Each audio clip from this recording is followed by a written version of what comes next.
Hello, I am Tom with a list of interesting things. It is currently 10:30 p.m. on November the 5th. If you are anything like me, you haven't done much sleeping in the last 48 hours or so. It is 2 days out from election night in America, and the race is still not called, and I thought it was finally appropriate for me to do a little bit of elections analysis. This is going to be a little bit freeform, but I wanted to go over the paths to victory, the possible outcomes of the candidates at this point in the race. Let's dive right into it. We're going to make this real quick. At this point, we have Biden 253 and Trump 214. Biden has taken the entirety of the Northeast and Virginia. He has taken Minnesota, Illinois, Colorado, New Mexico, California, Oregon, and Washington. This is to be expected.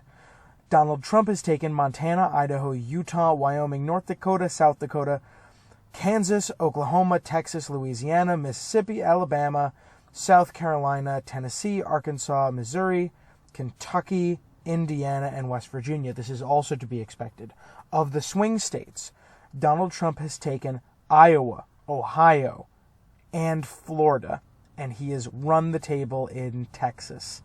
This was not to be expected. I'm sure that anyone who is as interested in this stuff as I am knows that the polling was off by an incredible margin. I already made another video on that, so we'll leave it for the moment. The races that are currently... Joe Biden took Wisconsin and Michigan and the 2nd District of Nebraska. I believe Donald Trump is also favored to take the 1st District of Maine. Here they are down here. So, what is outstanding? Alaska. Alaska doesn't matter. Alaska is going to Donald Trump. It is always going to Donald Trump, and it's never going to not go to Donald Trump. It just takes a long, long time to count the absentee votes out there because everything's 100,000 miles apart. The mainland votes that are not settled at this point are Georgia, North Carolina, Pennsylvania, Arizona, and Nevada. Of those, Joe Biden is currently leading in Arizona and Nevada. Donald Trump is currently leading in Georgia, North Carolina, and Pennsylvania. We'll start with the one that's probably settled. There are two that are probably settled. North Carolina is pretty well done and dusted.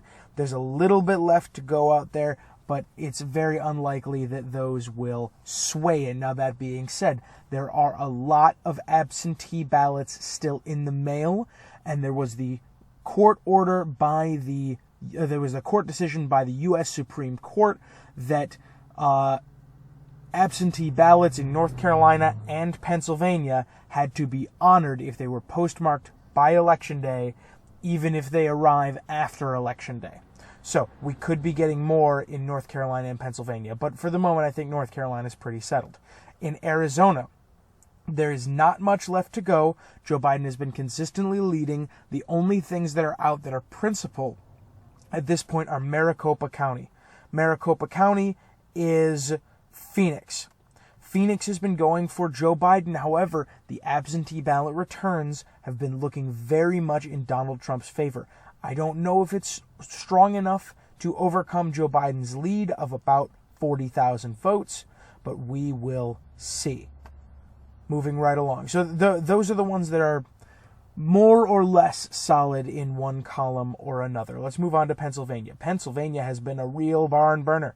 I think these results might actually be a hair outdated. Joe Biden trails Donald Trump by 0.7 here.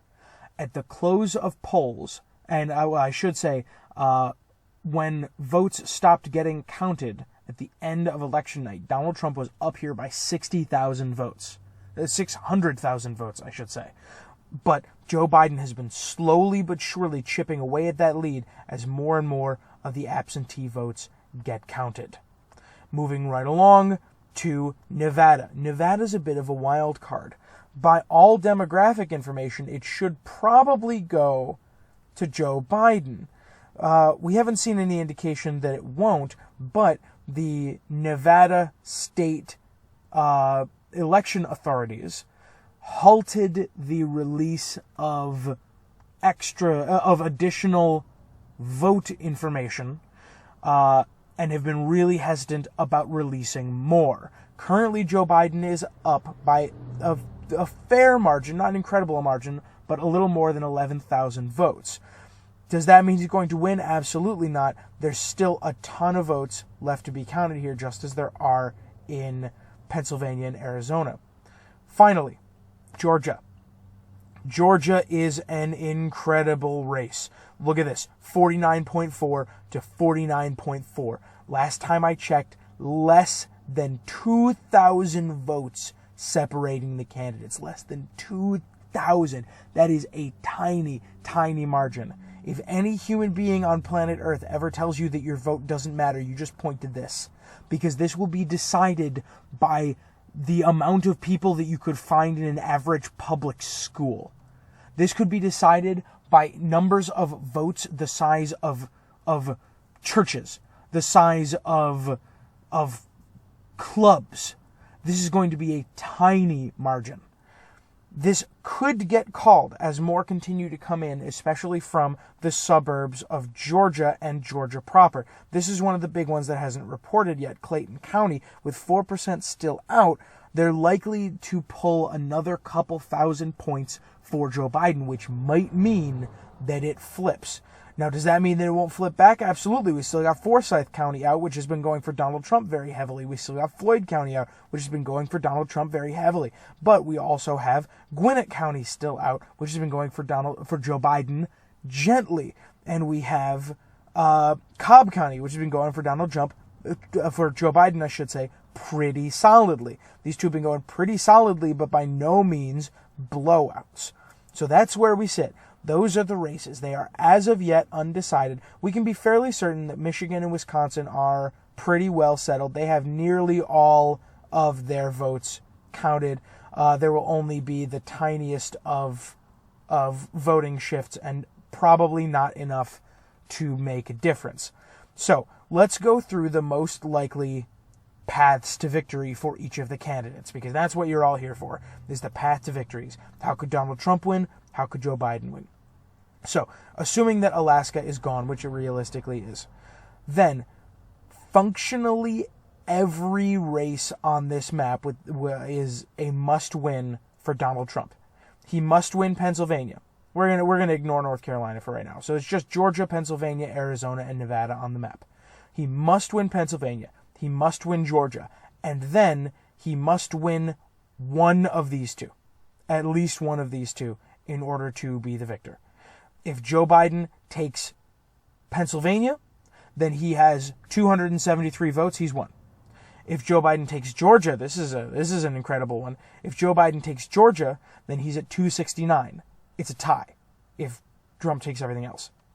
If Joe Biden takes Arizona and Nevada, he is at 270 votes, 270 over 268. It'll be a margin of one electoral vote, assuming that Trump takes Pennsylvania and Georgia. It'll be a margin of one electoral vote, but after that, it's done.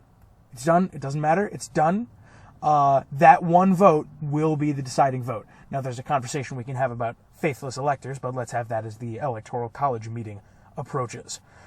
So, this is the map. It is an incredible, incredible moment, and I urge you, and I know you've been hearing this for the last 3 days, I urge your patience. Be patient, be relaxed. It is not, these votes take time to count, time to process. It is a crazy year. We are all living in a pandemic. You all know that it's weird. And votes take time to count. So until next time, I hope that you will be like these voting prospects. That is to say, extraordinarily exciting, but maybe a little bit less nerve-wracking. And above all, I hope you'll be interesting. See you next time.